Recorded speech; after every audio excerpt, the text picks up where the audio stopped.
राम राज्य तो तब आएगा जब भगवान राम तब खुश होंगे जब एक एक जनमानस, क्योंकि राहुल गांधी को कल राम मंदिर के प्राण प्रतिष्ठा के दिन मंदिर के अंदर पूजा करने से रोक दिया गया।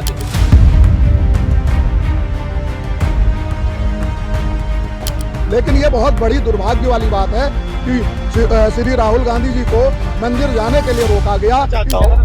आज सिर्फ एक व्यक्ति मंदिर में जा सकता है, रीजन क्या है? सर अभी उस तरफ आप नहीं जा सकते। देश के अंदर तानाशाही इतनी चरम पे पहुंच गई, लोकतंत्र इतना खत्म की कगार पर आ गया।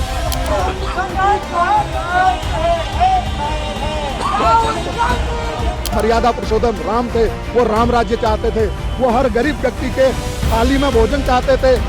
भगवान श्री राम किसी एक व्यक्ति का नहीं हो सकते। भगवान राम हिंदुस्तान के अंदर 140 करोड़ देशवासियों के राम हैं। भारतीय जनता पार्टी केवल राजनीतिक शासन के लिए ये सब कुछ कर रही है, ये हिंदू विरोधी है। एकदम जघन्य अपराध है। जो देश के लिए संविधान में बोलता है, संसद में बोलने के लिए ये क्षमता रखता है, उसको मंदिर जाने से रोकना, उसको सस्पेंड कर देना, उसको जो समझ में आए वही बोल देना, कह देना, जो नियम लगाना है लगा देना, ये जघन्य अपराध है। नमस्कार दोस्तों, हमारे साथ भारतीय सेना के कुछ पूर्व जवान हैं जिनसे हम बातचीत करेंगे, क्योंकि राहुल गांधी को कल राम मंदिर के प्राण प्रतिष्ठा के दिन असम के अंदर मंदिर के अंदर पूजा करने से रोक दिया गया, तो जिसके लेकर कांग्रेस पार्टी और अन्य लोग इसका विरोध कर रहे हैं। हमारे साथ में भारतीय सेना के पूर्व सैनिक जो हैं वो साथ में। सर आपका नाम क्या है? मैं दीपक भट्ट हूँ, मैं वाइस चेयरमैन हूँ पूर्व सैनिक विभाग उत्तर प्रदेश कांग्रेस कमेटी का। सर जिस तरह कल राहुल गांधी को भारत जोड़ो न्याय यात्रा के दौरान मंदिर जाने से रोक दिया गया, तो आपको क्या लगता है ये फैसला भारतीय जनता पार्टी कैसा है? क्योंकि संविधान सभी को अधिकार देता है कि वो मंदिर जाएं, मस्जिद जाएं, चर्च जाएं, कहीं भी जाएं, वो अपनी धार्मिक आज़ादी का निष्ठा का अधिकार उसके पास है। बात चली थी राम राज्य की। हिंदुस्तान के अंदर भारत के प्रधानमंत्री बात करते हैं राम राज्य की, उत्तर प्रदेश के अंदर उत्तर प्रदेश के मुख्यमंत्री बात करते हैं राम राज्य की। मुझे आज ऐसा महसूस होता है, ऐसा भय का माहौल बन गया पूरे देश के अंदर, जहां पर कोई व्यक्ति अगर कपड़े भी पहनेगा तो दूसरे के हिसाब से पहनेगा, खाना भी खाएगा तो दूसरे के हिसाब से खाएगा, या घूमेगा टहलेगा भी तो सरकार के हिसाब से चलेगा। लेकिन ये बहुत बड़ी दुर्भाग्य वाली बात है कि श्री राहुल गांधी जी को मंदिर जाने के लिए रोका गया। इस देश के अंदर तानाशाही इतनी चरम पे पहुंच गई, लोकतंत्र इतना खत्म की कगार पर आ गया कि जो सरकार बोल रही है, जो सरकार जो बड़े बड़े वायदे करते थे, बड़ी बड़ी बातें करती थी, यह सरकार हर जगह विफल रही। सिर्फ राम मंदिर की स्थापना करने से जो हमारे देश की गरीबी है वो नहीं मिट सकती। जो सिर्फ राम मंदिर को की स्थापना करने से भगवान श्री राम मर्यादा पुरुषोत्तम राम थे, वो राम राज्य चाहते थे, वो हर गरीब व्यक्ति के थाली में भोजन चाहते थे, वो हर गरीब तबके के और जितना भी हमारा मजदूर व्यापारी और जो भी निम्न स्तर के लोग हैं उन लोगों को संपन्न देखना चाहते थे। लेकिन आज ऐसी स्थिति आ गई, गरीब के घर में चूल्हा नहीं जल रहा और यहाँ हमारे प्रधानमंत्री दो बार दिवाली मनाने की बात कर रहे हैं।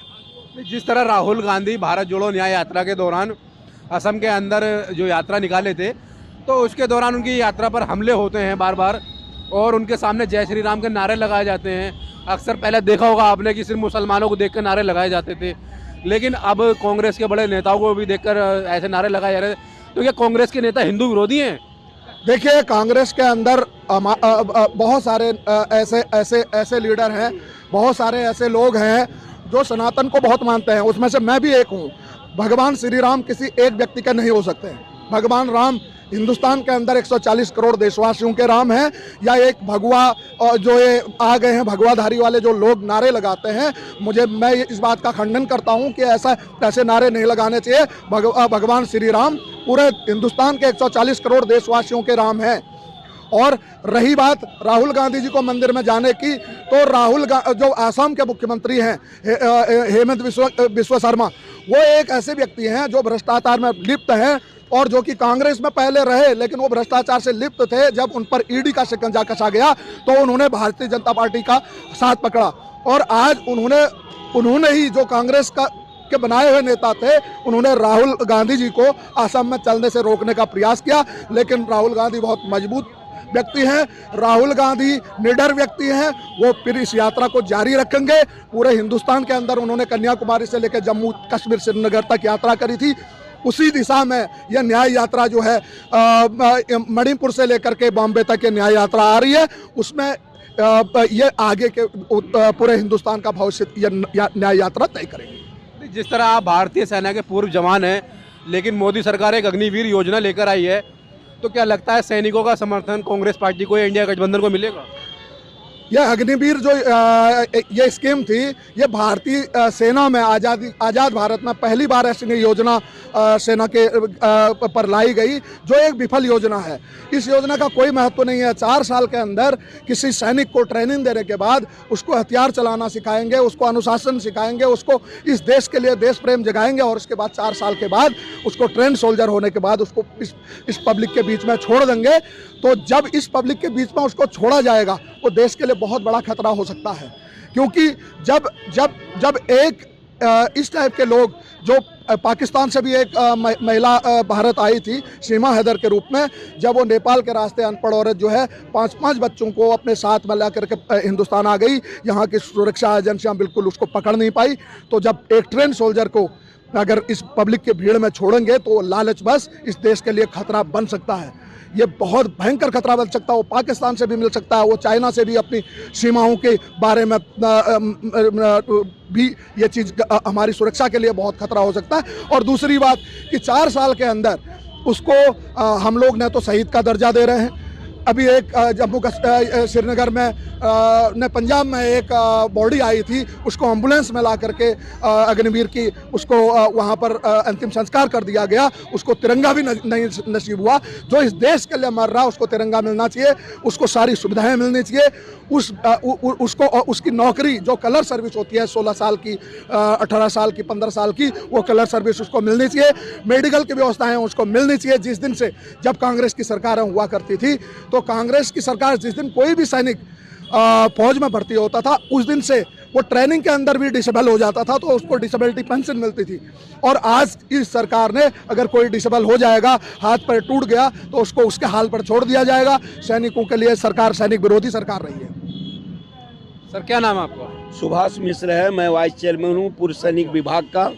और सर, जिस तरह राहुल गांधी की भारत जोड़ो न्याय यात्रा पर हमला हो रहा है असम के अंदर, उन्हें मंदिर में नहीं जाने दिया जा रहा है, तो क्या लगता है कि कांग्रेस हिंदू विरोधी हो गई है? भारतीय जनता पार्टी हिंदू विरोधी साबित करना चाहती है? भारतीय जनता पार्टी केवल राजनीति शासन के लिए ये सब कुछ कर रही है। ये हिंदू विरोधी है।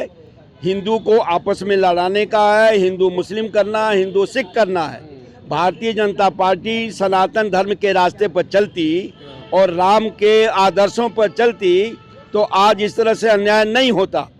आज एक अंतर्राष्ट्रीय स्तर का व्यक्ति जो गांधी के रास्ते पर चल करके लोगों के सामाजिक न्याय के लिए, स्वतंत्रता के लिए, चिकित्सा के लिए, शिक्षा के लिए, बेरोजगारी के लिए आगे लड़ रहा है, जनता को जागरूक कर रहा है, लोकतांत्रिक तरीके से परमिशन ले रहा है, उसको इस सरकार ने रोक दिया।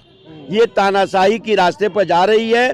आप ही बताएं कि यदि ये सरकार इसी तरह से करती तो क्या मोदी प्रधानमंत्री बन सकते थे? एक चाय बेचने वाला प्रधानमंत्री बन सकता था। एक ऐसा राहुल गांधी जो भारतीय सेना, भारतीय जनता, भारतीय समाज सबके लिए खड़े हैं और वो लोकतांत्रिक तरीके से खड़े हैं।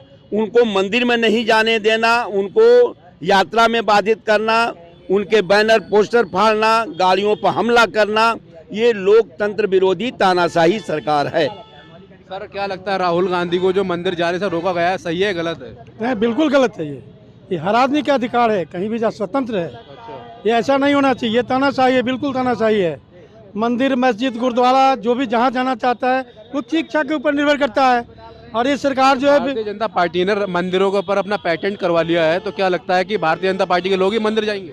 नहीं, ऐसा कुछ नहीं है। पेटेंट नहीं करवाया है। राम तो सबके हैं, राम पहले से भी थे, अब तो काल्पनिक नहीं है। ऐसा कुछ नहीं है। भगवान राम सबके हैं और हर आदमी को, हर व्यक्ति को हर जगह जाने का रोक है।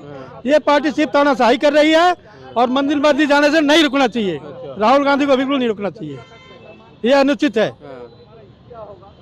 सर राहुल गांधी को मंदिर से जाने से रोकना सही है गलत है? टोटली जघन्य अपराध है। हैं? ये टोटली जघन्य अपराध है, जघन्य अपराध है ये? एकदम जघन्य अपराध है।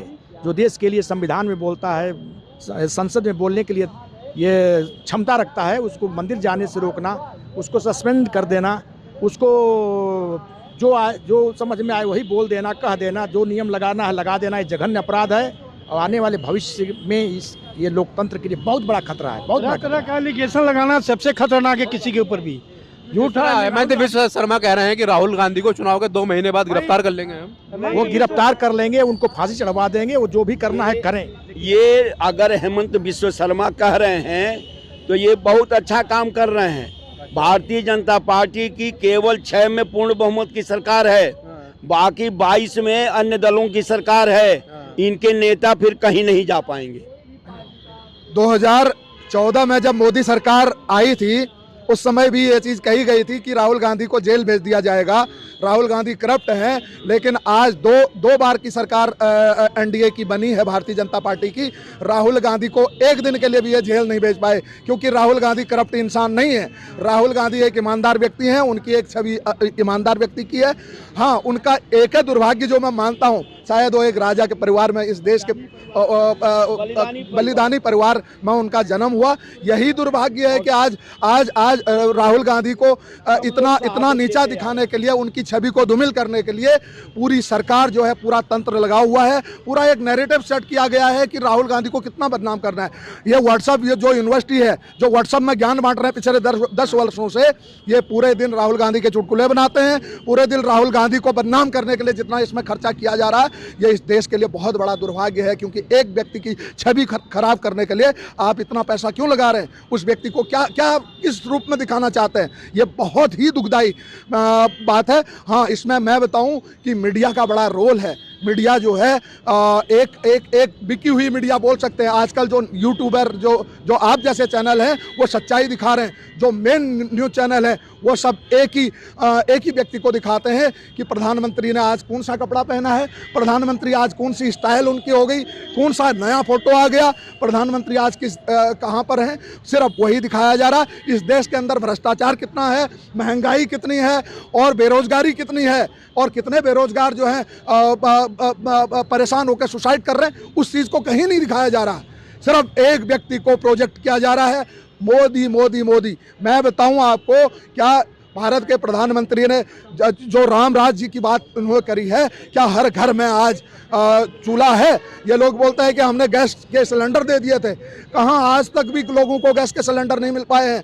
बहुत इस राजधानी के नज़दीक के गाँव में आप चले जाइए, वहाँ पर न तो बिजली है, ना लोगों के पास गैस है। आज भी महिलाएं लकड़ियों में भोजन बनाती हैं। ये सिर्फ एक राम राज्य, सिर्फ एक बाहर का दिखावा है। पूरी दुनिया में एक प्रोजेक्ट करना है कि भारत देश के अंदर राम राज्य आ गया है। राम राज्य तो तब आएगा जब भगवान राम तब खुश होंगे, जब एक एक जनमानस, हर व्यक्ति, गरीब व्यक्ति के पेट में अन्न होगा, शरीर में कपड़े होंगे, तब राम राज्य होगा। ठीक है, धन्यवाद।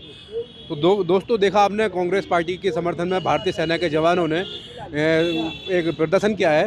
तो देखना होगा कि अब देश की जनता किसका साथ देती है और किसके खिलाफ जाती है। धन्यवाद।